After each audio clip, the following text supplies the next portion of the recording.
अस्सलाम वालेकुम रहमतुल्लाहि व बरकातुहू। उम्मीद है आप सब खैरियत से होंगे। जैसे कि हम सब जानते हैं कि रमज़ान का महीना स्टार्ट होने वाला है और हम में से कोई भी नहीं चाहता कि हम रमज़ान का एक दिन एक पल भी जो है वो बग़ैर किसी अजर के अपने हाथ से जाने दें और कुछ ना कुछ उससे हम बेनिफिट ज़रूर हासिल करें। मैं आज आप लोगों के साथ कुछ टिप्स शेयर करना चाहूँगी जिससे उम्मीद है कि इंशाल्लाह हम सब कुछ ना कुछ फ़ायदा उठा सकें और अपने रमज़ान को मज़ीद प्रोडक्टिव बना सकें। स्पेशली सिस्टर्स को मैं ज़रूर कुछ ना कुछ टिप्स शेयर करना चाहूँगी जो ओवरऑल कुछ सालों में जो है वो चेंजेस आए। मैंने अपनी रूटीन और अपने रमज़ान को लेकर अपने प्लान्स को चेंज किया, वो मैं आप लोग के साथ शेयर करना चाहूँगी। पहले जो रमज़ान था, जैसे कि हम सब जानते हैं कि एक जब रमज़ान आता है तो हम सबको एक वो सोच शुरू हो जाती है कि बस शायद ये कोई खाने पकाने की ही सबसे पहली चीज़ है। तो मेरे साथ भी यही होता था कि सबसे ज़्यादा फोकस जो है वो इस चीज़ पर शुरू हो जाता था कि पूरे रमज़ान में कब कब क्या क्या बनाना है, कौन सी नई डिशेस ट्राई करनी है एंड ऑल दैट। बट अल्हम्दुलिल्लाह पिछले कुछ सालों में ज़ाहिर सी बात है इंसान जो है वक्त के साथ मज़ीद सीखता है और जैसे जैसे ख़ास तौर पर इल्म हासिल किया तो पता चला कि किस कदर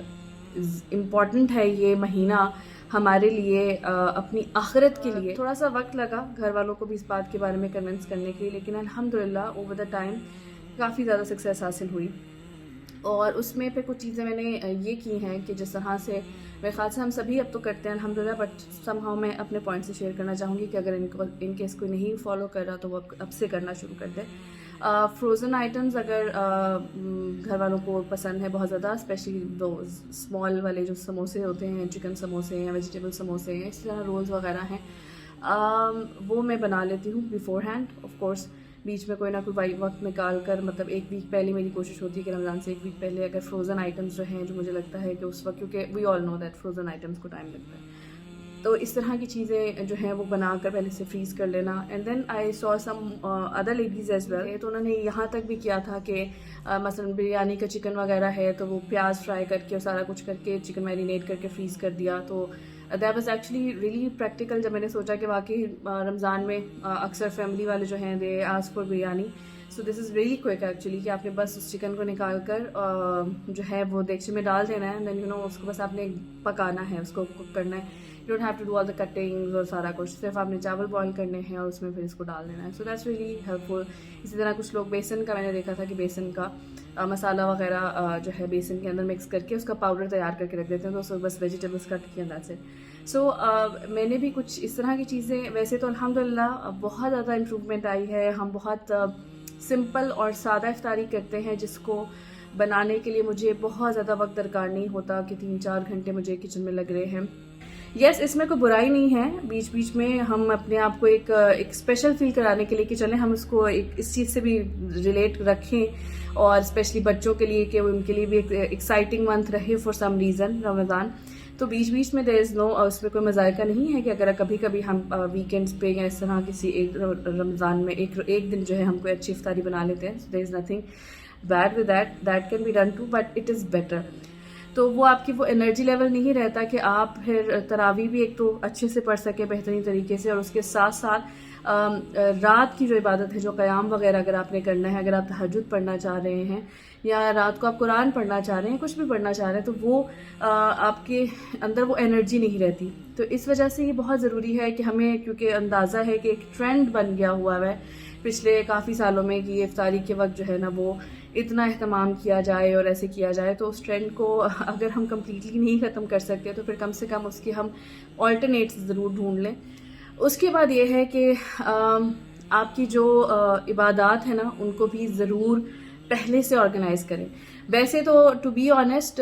हमें अपनी डेली लाइफ में करना चाहिए, लेकिन मुझे ये लगता है कि अगर वो लोग जो अभी तक नहीं कर सके हैं अपनी इबादात को ऑर्गेनाइज, और जैसे अक्सर आप लोग सवाल भी करते रहते हैं कि अपनी नमाज को कैसे वक्त पर पढ़ें, या फिर नमाज के लिए टाइम कैसे निकालें, या फिर कुरान को किस तरह वक्त दिया करें, या और किसी चीज़ को, तो मुझे लगता है कि Ramzan is the best time to start practising that और फिर उसको अडॉप्ट करना। तो आप लोग पहले से जो है अपने दिन को डिवाइड करें, नमाजें जिस तरह ज़ोहर है, असर है, मगरिब है, तो इन तीनों नमाजों के इर्द गिर्द भी आपकी इबादत को भी उसी के साथ डिवाइड कर ले, अटैच कर ले। एक तो पहली कोशिश यही रखें हमेशा, रमज़ान हो या रमज़ान के अलावा भी, कि जब भी अजान की आवाज़ जैसे ही आए तो that's the best thing you can do. अगर आप चाहते हैं कि आपकी नमाज मिस भी ना हो और आप सबसे अच्छी नमाज पढ़े, तो that's the best thing to do कि जैसे ही अजान का वक्त होना, आप अगर बहुत इंपॉर्टेंट काम नहीं करें ना, कि अनलेस एंड अनटिल कि आपका जो है कोई खाने का इंतजार कर रहा है, आपका सालन चल रहा है, तो दैट्स अनदर थिंग। या फिर बच्चे ऑफ कोर्स जिनके हों और वो रो रहे हों कि बिल्कुल उसी टाइम पर रो रहे हैं, दैट्स अनदर थिंग। लेकिन अगर उसके अलावा कोई भी इतना अर्जेंट काम नहीं है, तो दैट्स द बेस्ट थिंग कि आप सब काम छोड़ें, उस वक्त जल्दी से जाएं, वुज़ू करें और फ़ौरन नमाज़ पढ़ लें। इससे आपकी नमाज मिस भी नहीं होगी, आपकी नमाज अच्छे से भी आप पढ़ लेते हैं। क्योंकि अक्सर ये होता है ना, हम ये कहते रहते हैं अच्छा रिलैक्स होकर पढ़ूंगी, ये काम करके पढ़ूंगी, तो वो उसमें या तो ये हो जाता है कि वक्त ही निकल जाता है और फिर उस वक्त फिर हम जल्दी जल्दी में नमाज पढ़ते हैं कि बस अब जल्दी जल्दी नमाज पढ़ो, वक्त पहले निकल रहा है, या फिर हम इतने सुस्त हो चुके होते हैं कि वो नमाज में भी हमारी सुस्ती आ रही होती है। तो इसलिए बहुत ज़रूरी है कि हम जो है वो जैसे ही अजान की आवाज़ है उसको पढ़ लें। उसके साथ साथ फिर जो कुरान, जिससे कुरान पढ़ने का जो कुछ हम हिस्सा पढ़ना चाहते हैं रमज़ान में, उसके लिए भी ज़रूरी है कि आप उस हिसाब से उसको या तो 4 हिस्सों में डिवाइड कर लें या 5 हिस्सों में डिवाइड कर लें, और आपको लगे कि फजर में मैं इतना पढ़ सकती हूँ, या फिर आप 2 टाइम्स में भी कर सकते हैं कि हाफ जो है वो आप फजर में पढ़ें, क्योंकि फजर भी बहुत पीसफुल टाइम होता है। सब वही अगेन जो है बच्चे वगैरह उसको क्योंकि यूजली सो जाते हैं या सो रहे होते हैं या सोने वाले होते हैं, तो उस वक्त आप हाफ पढ़ सकते हैं। फिर दिन में आप जिक्र अस्कार वगैरह कर सकते हैं, और फिर बाकी जो आपका पारा रह गया हो वो आप रात को फिर या तो मगरिब के साथ पढ़ सकते हैं या फिर इशा के बाद पढ़ सकते हैं, इस तरह भी कर सकते हैं। सो इसके बाद ये है कि आप अपनी ना दुआओं की लिस्ट ज़रूर बनाइए, क्योंकि रमज़ान में हम सब जानते हैं कि वैसे भी अल्लाह सुब्हानो तआला हमेशा हमारी दुआएं कबूल करते हैं, लेकिन जिस चीज़ के बारे में हदीस आ जाए, जिस चीज़ के बारे में एम्फसाइज नबी सल्लल्लाहु अलैहि वसल्लम ने खुद कर दिया हो, तो उसके बारे में तो हमें फिर और अलर्ट हो जाना चाहिए और मज़ीद एफर्ट स्टार्ट कर देने चाहिए। तो रमज़ान के बारे में हम सब जानते हैं कि इसमें दुआएं कबूल होती हैं, तो इसलिए रोज़ेदार की जो है दुआएं कबूल होती हैं। फिर इसमें औकात हैं इतने ज़्यादा, और ख़ास तौर पे जब हम क़याम करते हैं, तहज्जुद पढ़ते हैं, तो तहज्जुद के बारे में भी तो हम सब जानते हैं कि उसकी भी क्या बरक़ात हैं और दुआओं की कबूलियत से वो कितना ज़्यादा कनेक्टेड है। तो इसलिए बहुत ज़रूरी है कि आपकी जितनी भी इम्पॉर्टेंट दुआज़ हैं ना, उनकी लिस्ट ज़रूर पहले से तैयार कर लें, और ताकि ये ना हो कि जब आप बैठें अपने नफल पढ़ने के बाद तो आपको ये याद ना हो कि मैंने क्या दुआ मांगनी थी, या फिर आप दुआएं जो जनरल आ रही हों जहन में वो मांग लें, लेकिन बाद में आपको याद है कि ओहो मेरी ये दुआएं तो थी, ये तो मैंने रमज़ान में मांगी नहीं है, मुझे इस बारे में भी दुआ मांगनी चाहिए थी तो मैंने मांगा नहीं। तो this is very very it helps you actually. और इससे आपको एक तो ये चीज़ भी नहीं होती कि आप बाद में सोचें कि मैंने मांगी नहीं, और दूसरा ये कि फिर आपको आपकी दुआएं जो है ना वो बड़ी प्रिसाइज हो जाती हैं। मतलब आप एक कंफ्यूजन में नहीं मांग रहे होते कि अच्छा मांगना क्या है, बोलना क्या है, क्या मांगूं क्या नहीं मांगूं, बल्कि आपको पता होता है कि अच्छा नहीं मुझे ये भी मांगना है, ये भी मांगना है, ये भी मांगना है। और बेशक जब हम बहुत ज़्यादा क्लैरिटी के साथ दुआ मांगते हैं तो बेशक वो ज़रूर कबूल होती है इंशाल्लाह। और दुआओं के बारे में जो है वो मज़ीद इंशाल्लाह डिटेल्स तो फिर किसी और लेक्चर में बताऊंगी कि जो दुआएं कबूल नहीं होती उनका क्या मामला होता है। लेकिन एटलीस्ट रमज़ान में हमें इस यकीन के साथ अल्लाह ताला से तमाम वो दुआएं मांगनी चाहिए जो हम चाहते हैं कि कबूल हो जाए। इसके साथ साथ last but not the least, हम कोई भी ऐसी बुरी हरकत हो ना जो हम छोड़ना चाह रहे हैं, मसलन जिस तरह मर्द हजरात के लिए वो स्मोकिंग अगर छोड़ना चाह रहे हैं, बहुत देर से कोशिश कर रहे हैं लेकिन नहीं छोड़ी जा रही, तो I guess this is the best time जब आप इस चीज़ को अपना सकते हैं। बिकॉज हैबिट्स तभी डेवलप होती हैं जब आप उनको रेगुलरली करते हैं बगैर उसमें कोताही किए। तो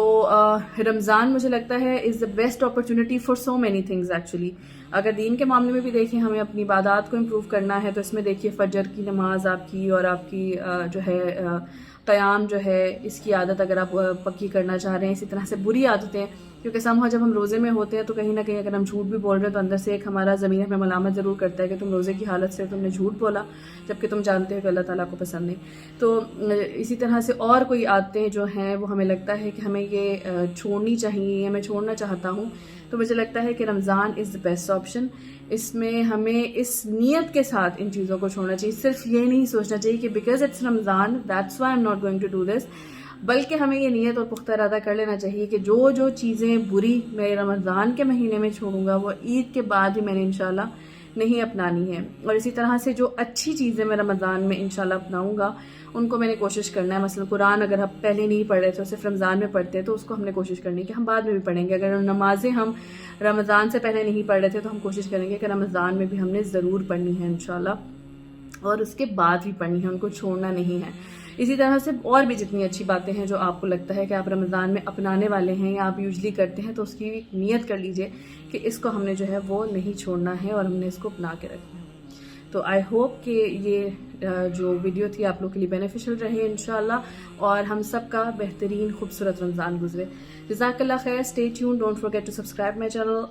and I shall be posting more videos इंशाल्लाह। जज़ाकल्लाह खैर, अस्सलाम वालेकुम।